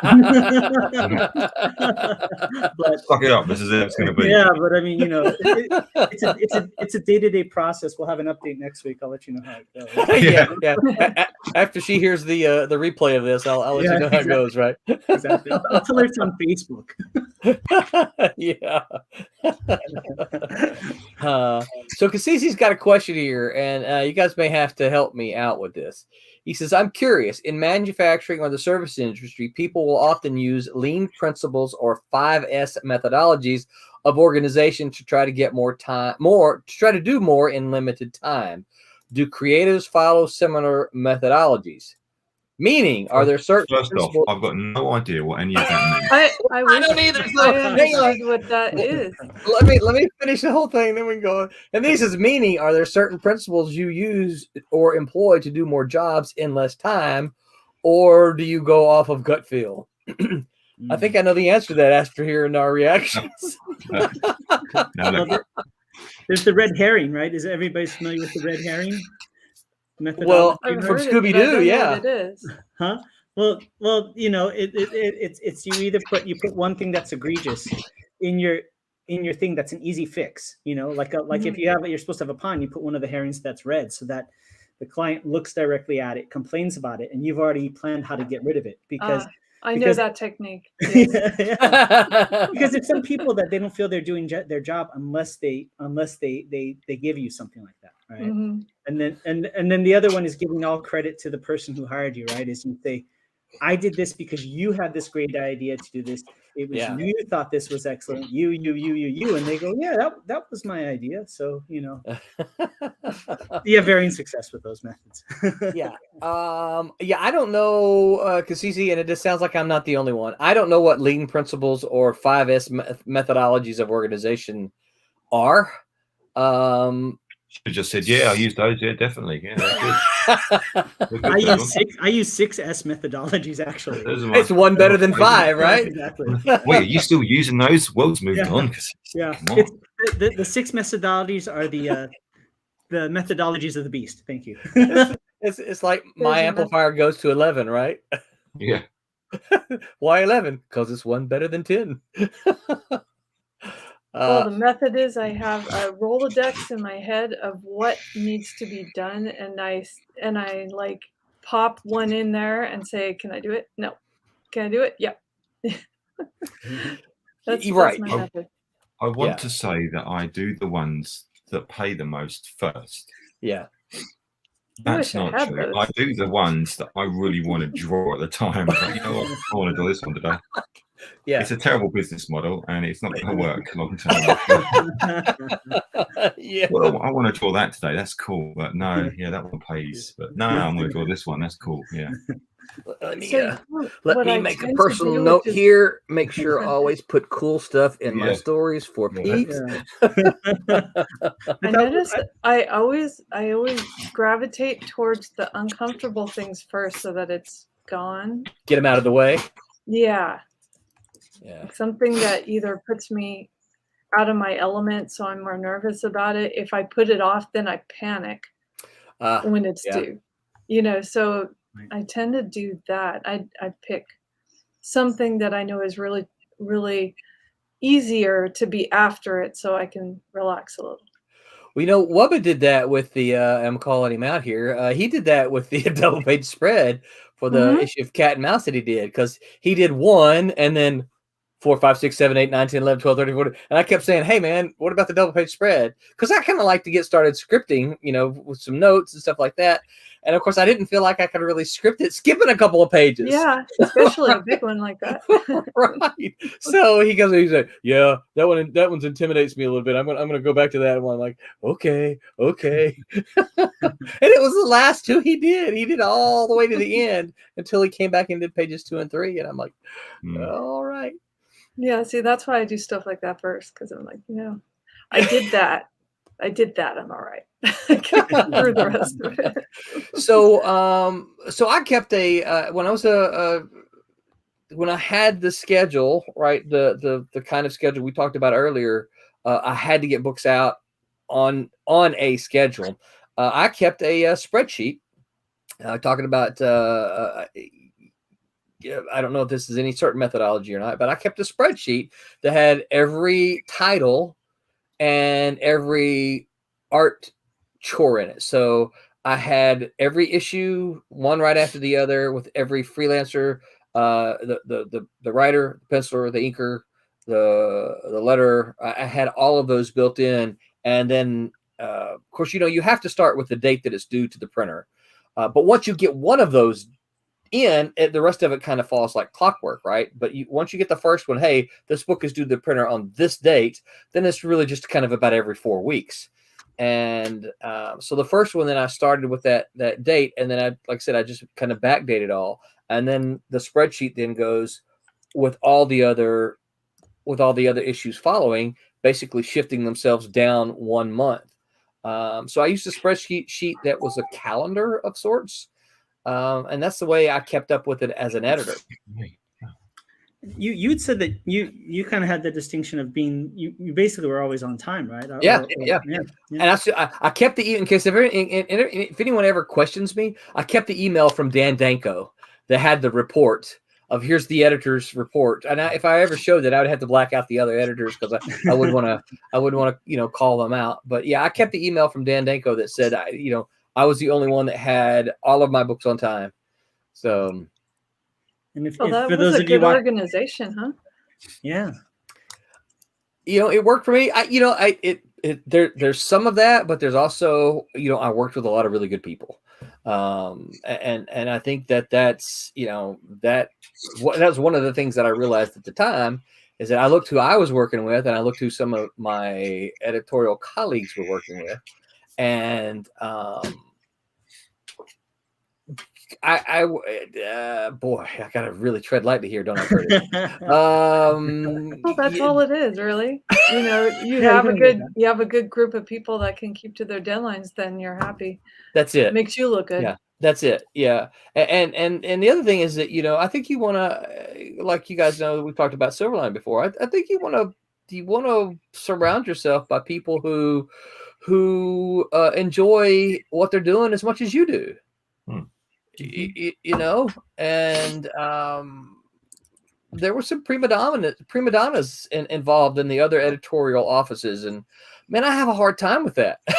I have a hard time working with prima donnas because I'm like, it's comic books. You realize that, right? It's comic books. Yeah. And I love comic books, so I'm not trying to disparage them, but I'm like, you realize we're making comic books. It's like no matter how big you are in comic books, it's still comic books, right? Yeah.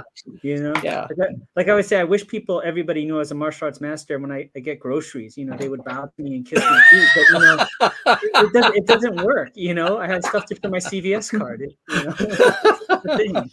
Okay, but do you wear your karate outfit to work your shop? I don't wear the kung fu uniform, and I tell my students not to because I always hate that because people will challenge you. Well, no, you'll see like some kid in the frozen food section wearing his black belt, and it's like, it's kind of silly looking, right? But I told my students not to wear it, and they didn't listen to me, right? And the kung fu uniform looks different than the karate uniform is the white one, right? Kung fu is like black with the buttons and stuff. Oh, okay. Yeah, and I told my students, don't wear it outside because there's no reason to, right? Mhm. And one of my students came into class one day. He goes, Sifu, you're right. I go, what? He goes, I wore it to the convenience store. I said, well, what happened? He goes, the lady goes, what restaurant do you work at? See, it serves you right. It serves you right. Wow. Yeah. So Cassisi said, is there some formal methodology that can help creative personnel do more work in less time? No. Ooh. You know, Cassisi, that's called imprisonment. And I would be lying to you, Cassisi, if I didn't tell you occasionally we had conversations at when I was an editor at Malibu saying, I wish I could just chain this guy up and get him to do his pages, right? There are stories, and Roberta and Curtis, you probably remember these, that when Image was first founded, the Extreme Studios, part of the reason that they were late so much is they spent all their time playing ping pong. Yeah. They bought a big ping pong table for the studios, and they all spent their time playing ping pong instead of drawing pages. There you go. And so, Well, we have video games and we still made comics. Right? Maybe surround yourself with creative people. It spur you on, but also being stronger, you're more reason to socialize and do other things. So yeah, well, and that's one of the reasons that I like these streams, right? Because it helps to kind of keep me energized, because we get to hang out and we get to talk about comics, and we get to watch Roberta color and Pete pencil, and Curtis is doing. I see his head going down, so I know he's doing art at the same time, right? Unfortunately, I can't write at the same time as we stream, but well, maybe we give you ideas during the stream somehow. Oh, listen, these are all notes that I've taken during the streams. Some of them are good. Some of them are, are going to hit file 13. But some still, of them are good. Some of them are Curtis's. It's fine. That's good. What I love is our messages in Facebook. It's like I don't always check it, and like at the end of the day, I'll check it. It's like you've missed 30 messages. And it's like, oh my God, you really don't want to wait. No, and then all of a sudden I look and it's like, oh, there's these pages from this and the inks and the colors, and it's like, and I'm mad because there's this conversation you guys had about equipment, and I'm like, I really can't find it. Scroll up, right? Somewhere way in the past. Well, it's funny. I told BJ not too long ago. I said, I started that Team Silverline chat, the group chat, so that we could kind of, pass information back and forth. It has turned into something else completely, but I'm okay with it because it's there's a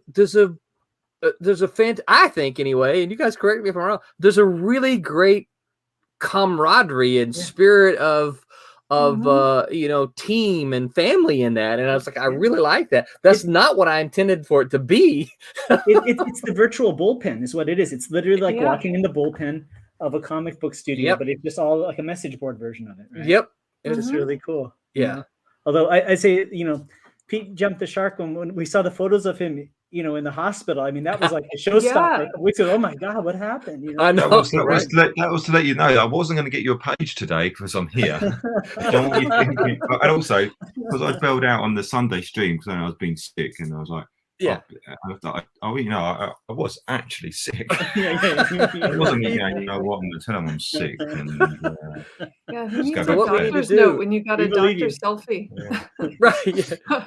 So what we need to do is one of you guys need to take that picture and Photoshop an art pad and a pencil in Pete's hands while he's laying on the gurney there, right? Well, I heard this story when I was working in film, right? Was like this one actress was late to one of the meetings, and she was like, up and coming actress or whatever. So anyways, the upshot is she said, I got in a car accident, and my business partner goes, he says, did she really? I go, yeah, she showed me the photo, and I showed him the photo. He goes, okay, put it in your computer. He goes, let's look at the timestamp on that. He goes, Like, what do you mean? He goes, every aspiring actress in Hollywood has a photo of a wrecked car that they used to get out of situations. And so, you know, back in the day, you can look at the timestamp, right? You right click it, properties, and it was like a year before or whatever. No way. Yeah, so it's like, oh, you took that photo a year before, you're off the project, you know. Really? Yeah, he goes, it's a trick. He goes, they all do it. They all just keep it on them just in case you're late, or, you know, a little too much partying the night before. You can get out of your meeting by saying, I got in an accident, here's the photo. So what you do is you right click it, you check for the timestamp, and then you know if it's real or not. Oh, so Wow. Curtis was checking the timestamp on my photo I sent over. So Exactly. was he real? I didn't know they had cell phones in 1999. The thing was, my girlfriend took that photo to show her boss that she was actually in hospital with me, not at work. And the thing is, because she works in the same hospital, she works just it was literally a few feet away from where we were. So she took you to where she works. Happy because she called in, so I'm not going to be in because he's in hospital.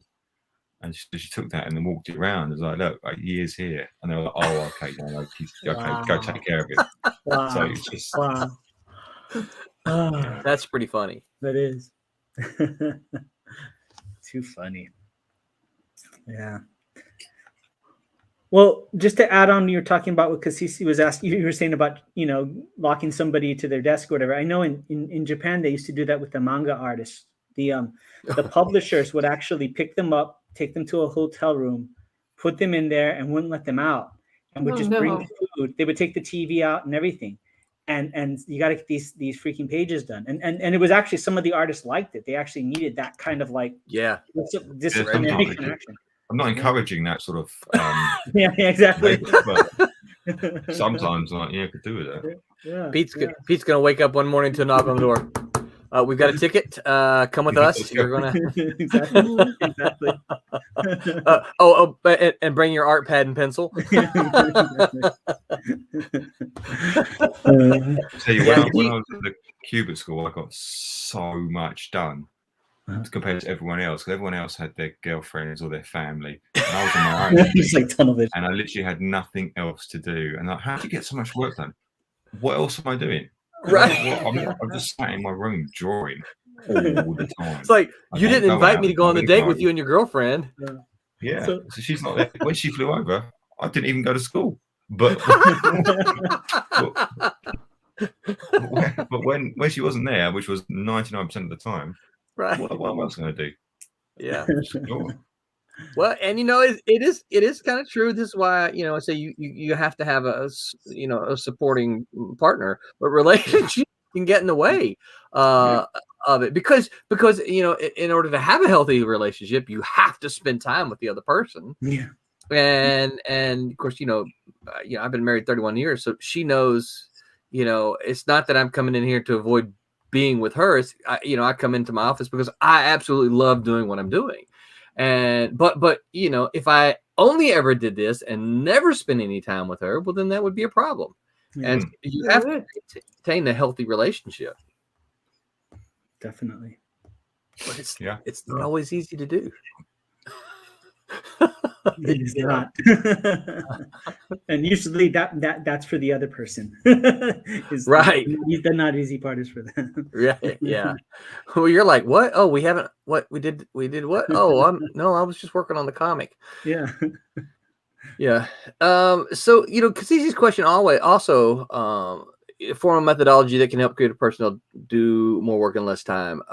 For me, I don't know the answer to that. I think it's easier said than done. I know that as much as I love the internet can be a very dangerous black hole of time. Yes. And because I love the fact that it's handy if you need to look something up. You go, oh, I need to know what this is. I'm going to look this up.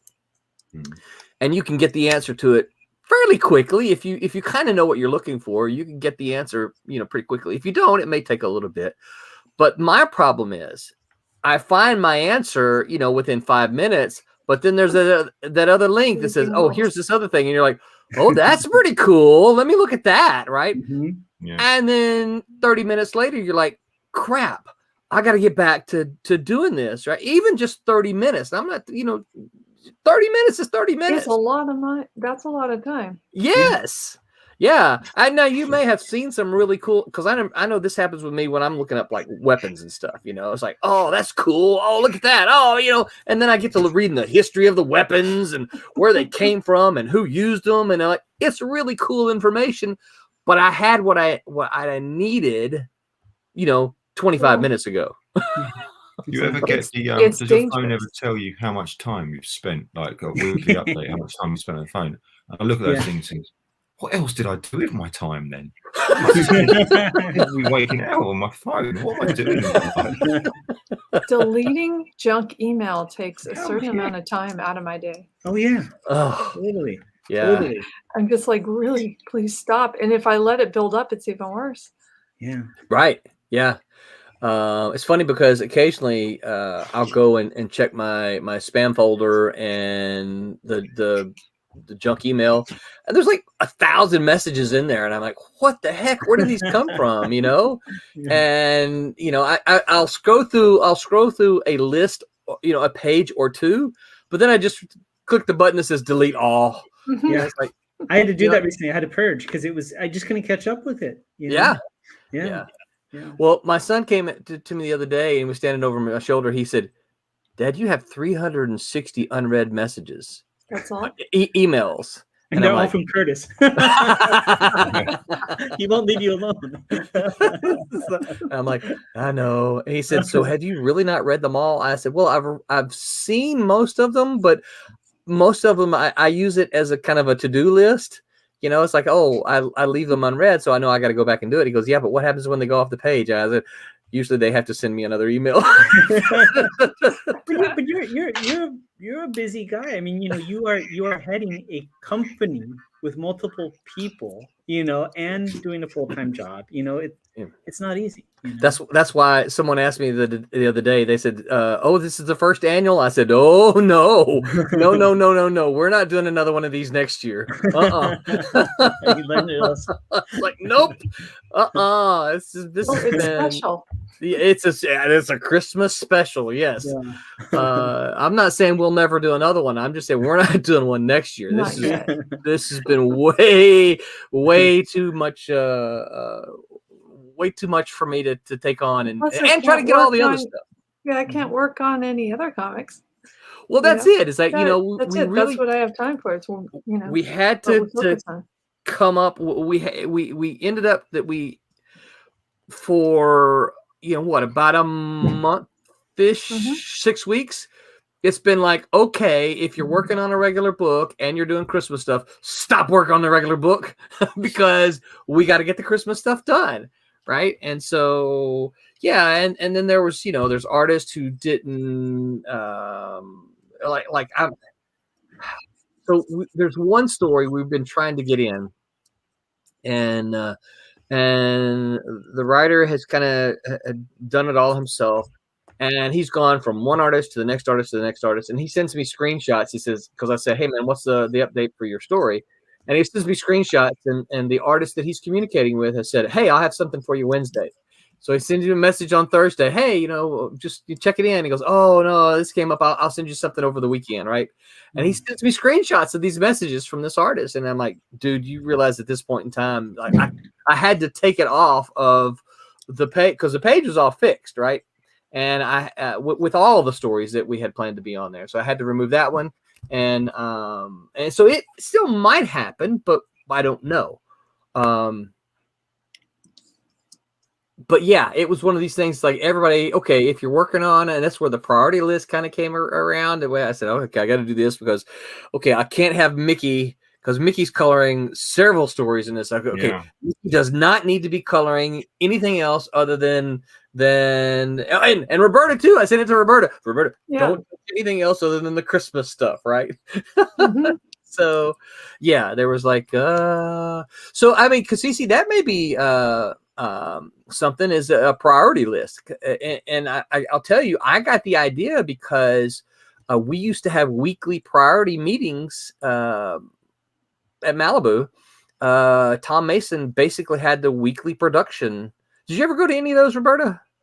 I think just like we had certain ones that we were involved in, like so Okay. it was maybe once a month we would be part of something. Yeah, I know that not that often. I know that they're at the end. I think Mike Giles is the one who. Mike had a lot of them. Yeah, he's the one who kind of set in and as was a representative for the coloring department. Mm-hmm.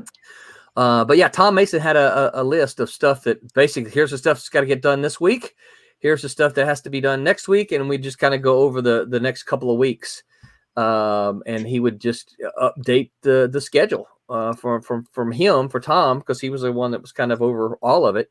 And so a priority list might be something. And I actually created a priority list for us on Discord, Kasisi, and told all the artists and all the people working on them, like, hey, here's the priority list.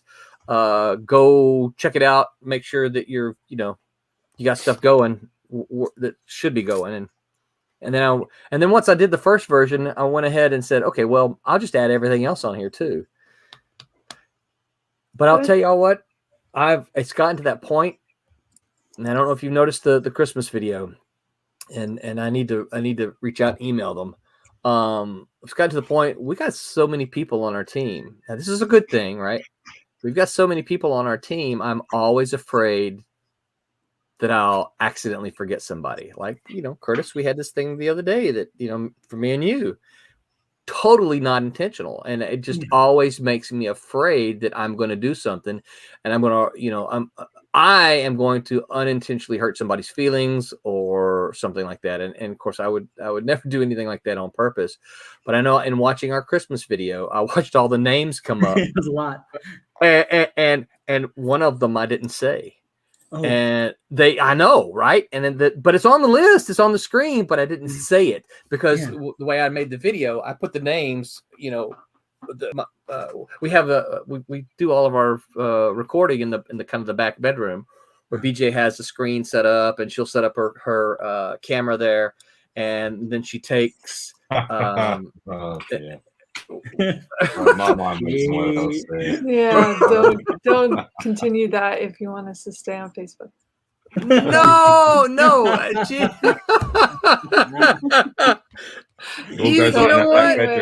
It took me a minute to figure out what y'all talking about. I'm like, what are y'all talking about? Sorry. In the gutter. The camera set up in the back bedroom. Yeah. So anyway, right under the camera, she tapes the I type out what I want to say. Sometimes it's a bullet list, and sometimes it's I type out the actual words, but I had all the names on there. And there were so many names that I was, I'm trying to read off the names as I go, and I'm like, crap. So, Kasisi, stop it! Don't tell on me. But anyway, yeah. I was shocked when you had that list. I'm like, it's still going. Right? How many people we have going? It was like they should have had a post-credit sequence like at the Marvel movies, Yeah.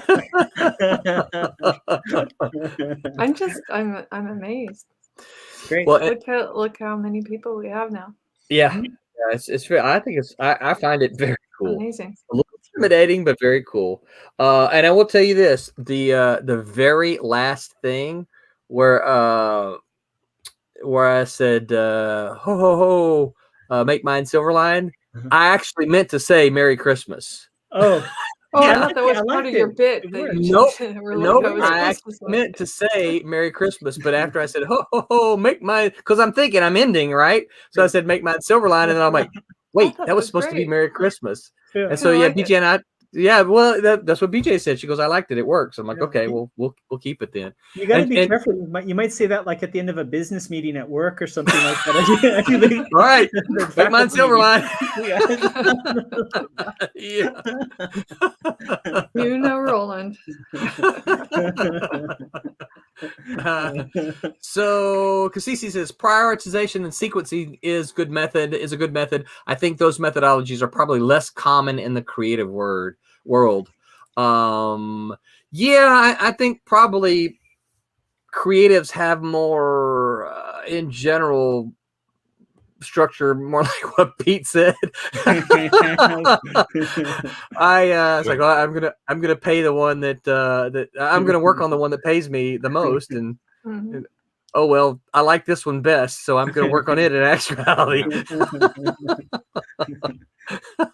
And here I thought Pete prioritized by, is there a fire truck in this scene? Yeah.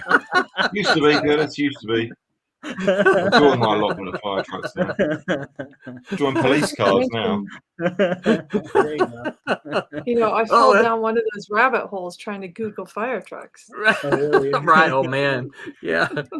Especially because I have to Google American police uniform and American police cars, because then it changes by state as well. What's a New Orleans police car? What's a New Orleans police uniform? The Chicago ones are normal, just kind of a standardized uniform across the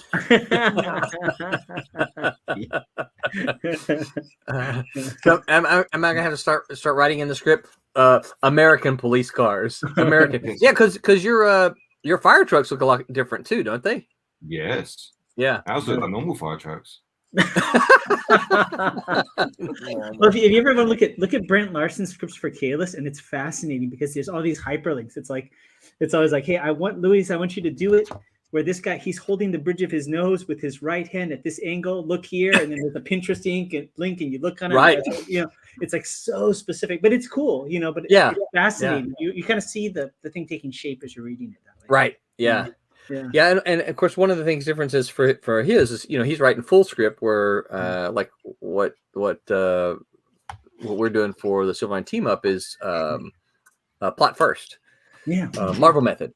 So and the language barrier too a little bit between him and his team, right? There's a little bit. Yes, because Lewis is from Argentina. Yeah, and apparently there's a language barrier between me and Pete too. Yeah, we speak American and he speaks English. Right. Well, in the script you sent me for Cat and Mouse, it was you went into detail to explain what a strip mall was. Because I don't know if you have those over here, but it was like, I'm going to Google it. And then I saw what it was. Oh, yeah, I've seen loads of those in America. I get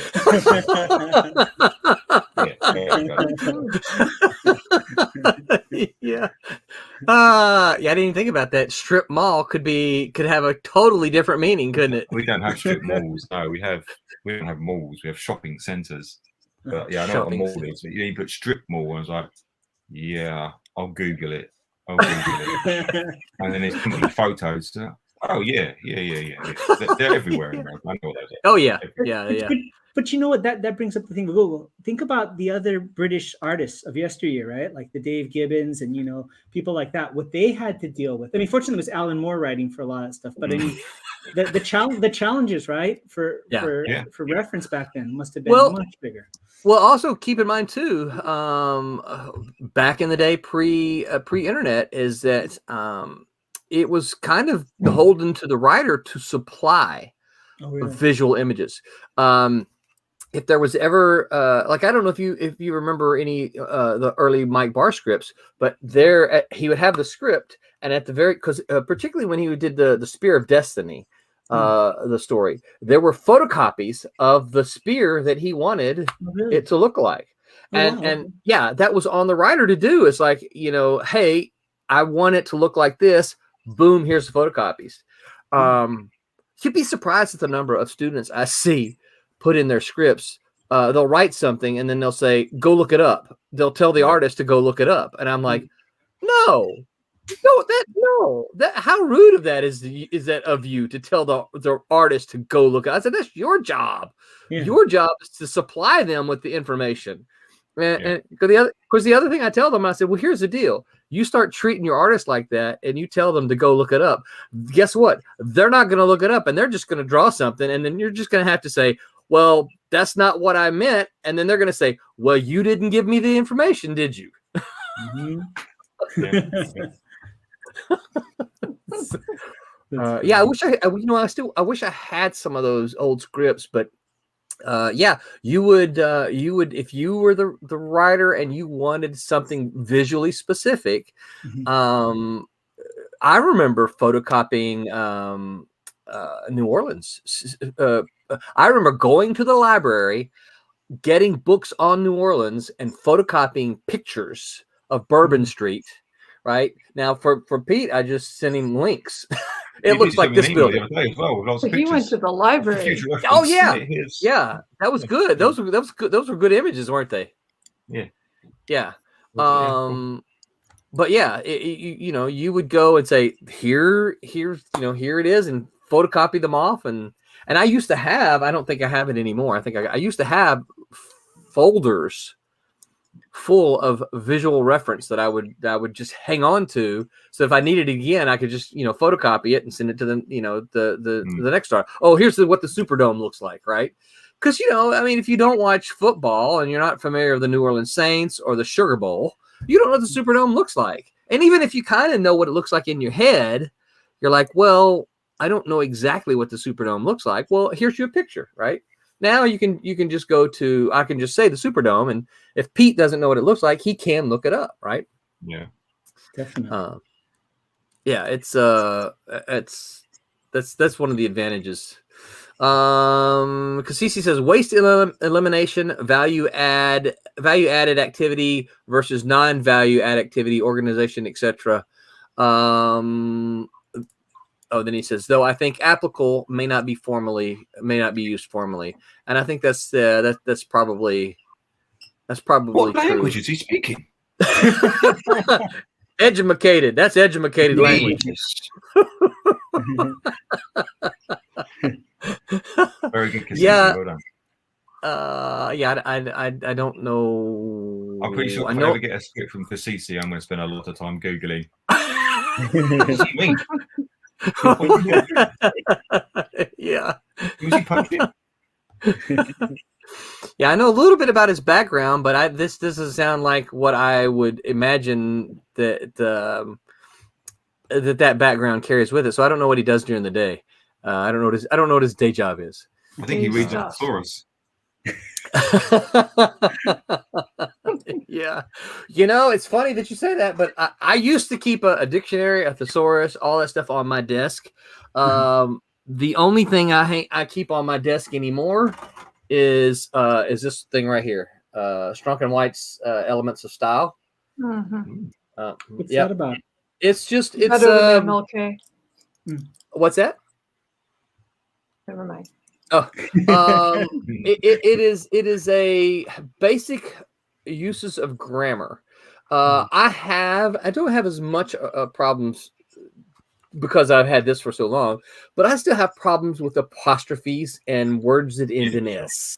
You know, and the very first pages, apostrophes, right? You can't see it, but the very first pages are about possessives. But it's just, you know, very basic rules of a lot of common mistakes that you see and that made in writing. And this is the only, this is actually, so the first version, this is a 4th edition. I think they're on about the 10th edition now. But you can see this one was $9.99. My first version was $2.25. So this is the only book that I keep on my desk still. All right, so Cassisi says he laughed at us. Then he says he is a materials manager at the moment, but he's been in manufacturing for a little while.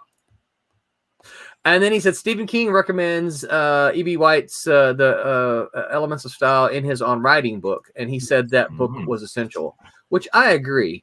I am not a Stephen King fan, but I actually do recommend Stephen King's On Writing because the last half of that book is all about writing, and it's some really the first half of the book is all about bio. Good teacher of writing technique, isn't he? Yes, yeah. But the first half of the book is all like the bio of him, and I wasn't that interested in that. So I just, you know, flipped through it and started reading his On Writing, but it's really good. It's a good book. You know, I think, you know, when you want to, if you want to do something and be successful at it, you have to look at those who have been successful at it as well, right? And Stephen King has certainly been successful at it. So I would say, you know, he has something to say about it. I More did look so up a style guide yesterday, or not yesterday, Friday. You got a Stephen King style guide? No. Oh, The you got a style MLA handbook is what I had. You got that? Why did you get that? Yeah. Oh, I had that a long time ago when I was an English minor in Northridge. Yeah. I was going to say, I have one of those, but why did you get that? Because I wanted it and I wanted to get things right. Because I needed something else to chase black holes wasn't down, doing right? enough stuff, right? Yeah. 2 majors wasn't enough. But I did that. I did look something up in it, actually. Isn't that funny? Oh, very cool. Well, and that's the frustrating thing. I worked in the newspapers for a little while, and I was so accustomed to the MLA style, but the AP style is different. And I had to shift gears, and that was tough sometimes trying to remember. Okay, how do I do this? It's not MLA, it's AP, and so different. very, very, very tough. And I never got an my employment, the office had an AP book, but I never bought one myself, so probably good. Probably just as well. Everything's online. Right. Well, I just noticed the time, y'all. It looks like we are out of time. So that was us talking about sick and comics, and not sick of comics though, because that's kind of why we're here. We are absolutely not sick of comics. Anybody got anything to add before we call it a night? No, I think not really, but I appreciate the questions, especially Cassisi's. Yes, yeah, Cassisi always asks good questions and gets us going. Yeah, and he actually said, Cassisi actually says, "Have a good night." So okay, so you guys don't forget to hold on. Let me find this one here. Don't forget to hit the like button, hit the share button, hit the subscribe button. We need you to hit the like and the subscribe, so that when you do that, other people will see it. So don't forget to do that. Also, don't forget that we have our Christmas special campaign going on.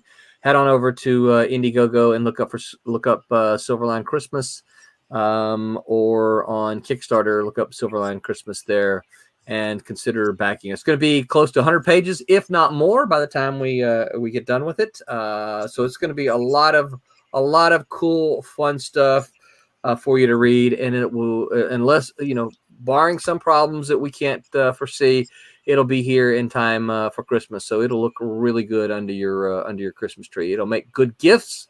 So if you're like, well, I don't really want one, okay, buy one for that comic book reader in your family, because they're going to really like it. So Curtis, tell folks where they can find you online. Sure.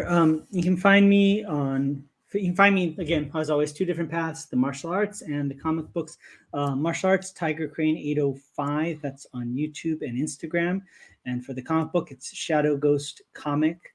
That's on Facebook, on Instagram. So you can find me in those 2 spots. And also, I'm also a co-host of one of the new shows hosted by Silverline called The Comics Fu Show, where we talk about comic books and kung fu. And that's every Tuesday at 3. Well, we're just it's actually all pre-recorded, and we're just kind of releasing it in, we have kind of a different model. We're releasing segments of it as we edit it, and then it builds up to the full episode, which we'll release later. But we have Jose Figueroa on, and he's actually independent comic book creator and Tai Chi master. And also what's interesting is he's also one of the original members of what's called the Rocksteady Crew, which is one of hip hop's first breakdancing crews in New York. So we talk about cool. Yeah. So that's very cool. Mm-hmm. Yeah, I'm excited to see the video stuff with Shadow Ghost. Oh, thank you so much. Yeah, soon, very soon. Yeah. Mm-hmm. Stephen Brown says, wait. So I'm going to assume he's typing furiously something here. So, Roby, where can folks find you on the interwebs? You can find me on Facebook under Roby Conroy, and Instagram. That would be the best place. Excellent. And Pete, what about you? Where can folks find you on the interwebs? On the Google. If you type into Google my name, it will come up with me. You need to type your name and art, right? Peter Clinton Art. Wow, yeah, Peter Clinton Art. Yes. Yeah. It'll get you somewhere that I am. I'm here for you. Okay, Stephen Brown, your question is really easy. He said, I want to know after the crowdfunding is done, how would I be able to get the mailing addresses? That's the one thing I haven't figured out. So, so you should be able to. So on Kickstarter, for instance, they you send out surveys, and all of your backers will fill out a survey that includes their mailing address. And while I don't see any there are no surveys on Indiegogo. They also have a place for the addresses there on Indiegogo. So that should be. You won't get that until it's done, though. You won't get the addresses until the end of it. Jackson Rennick is on, and he says, "Good night, Silverline." Jackson, good to see you here, my friend. Jackson's got a couple of stories in the Christmas special as well. So, and I am Roland. You can find me on Facebook, even though my account is restricted. You can find me on Facebook, YouTube, all the social medias. Just look up Roland Man, and you'll see generally my caricature there. But I'm wearing it this week. But until next week, remember to make mine Silverline. And I'm gonna have to remember to put it on the other hand next time, because I can't click buttons and do that at the same time. So good night, everyone.